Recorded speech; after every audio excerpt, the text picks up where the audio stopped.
नमस्कार दोस्तों, कैसे हैं आप सभी? आई होप आप सभी अच्छे होंगे। आज हम बात करने वाले हैं बिज़नेस ऑटोमेशन के ऊपर कि अपने बिज़नेस को ऑटोमेट कैसे करना है, कौन-कौन से स्टेप्स होते हैं। मैं आपको एक स्टोरी बताना चाहूँगा। हमारे साथ एक गुप्ता जी थे, जो पिछले 10 सालों से बिज़नेस कर रहे थे। गारमेंट का उनका बिज़नेस था, रिटेल आउटलेट था। वो 10 सालों से बिज़नेस को रन कर रहे थे, बहुत ही हार्ड वर्किंग। पूरा जी-जान के साथ बिज़नेस कर रहे थे और पूरा सेल्स भी वो देख रहे थे, परचेज़ भी वो देख रहे थे, अपना कलेक्शन भी वही देख रहे थे, सारी चीज़ें ए टू ज़ेड वही हैंडल कर रहे थे खुद।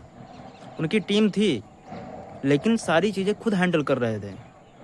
फिर हमारी जब उनसे बात हुई, तो हमने आइडेंटिफ़ाई करा कि उनके बिज़नेस में गैप कहाँ पर आ रहा है, जिसकी वजह से 10 साल से बिज़नेस कर रहे हैं, एक ही ब्रांच पर अटके हुए हैं, एक्सपेंशन नहीं कर पा रहे हैं और 5 करोड़ का रेवेन्यू कर रहे थे। 5 करोड़ का रेवेन्यू कर रहे थे और 10-15% के अकॉर्डिंग वो ग्रोथ ले पा रहे थे और उनको लग रहा था बहुत बढ़िया कर रहे हैं। लेकिन जब हमारी बात हुई उनसे, तो हमने आइडेंटिफ़ाई करा कि वो उस 5 करोड़ को 15 करोड़ तक ले जा सकते हैं इस बिज़नेस को।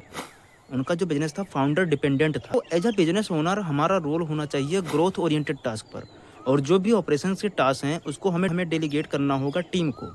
उनके बिज़नेस में गैप ये आ रहा था कि उनका बिज़नेस उनकी एब्सेंस में रन नहीं हो सकता और इसीलिए वो एक्सपेंशन भी नहीं कर पा रहे थे अपनी फ्रेंचाइज़ी। हमने डिस्कस किया 3 चीज़ों के ऊपर। 3 चीज़ें कौन-कौन सी हैं? जिसके थ्रू आप बिज़नेस को ऑटोमेशन में ला सकते हैं।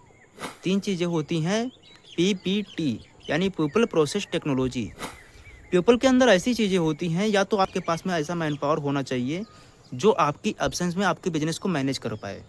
तो उसको हम अपना काम कैसे डेलीगेट करेंगे, उसकी पूरी स्ट्रेटजी होती है, पूरा फ्रेमवर्क होता है।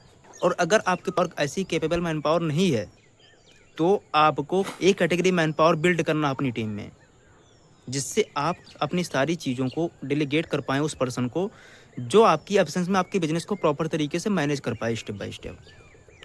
और दूसरी चीज़ होती है प्रोसेस। आपको डिपार्टमेंट कैटेगराइज़ करना है और हर एक डिपार्टमेंट का एसओपी बनाना है।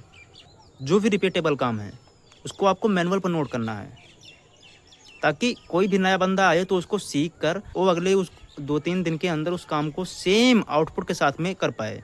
और तीसरी चीज़ आती है टेक्नोलॉजी। आपको कुछ ऐसी रिक्वायर्ड टेक्नोलॉजी इंटीग्रेट करना होगा अपने बिज़नेस में, जो आपकी एब्सेंस में आपके बिज़नेस को स्मूथली रन कर पाए।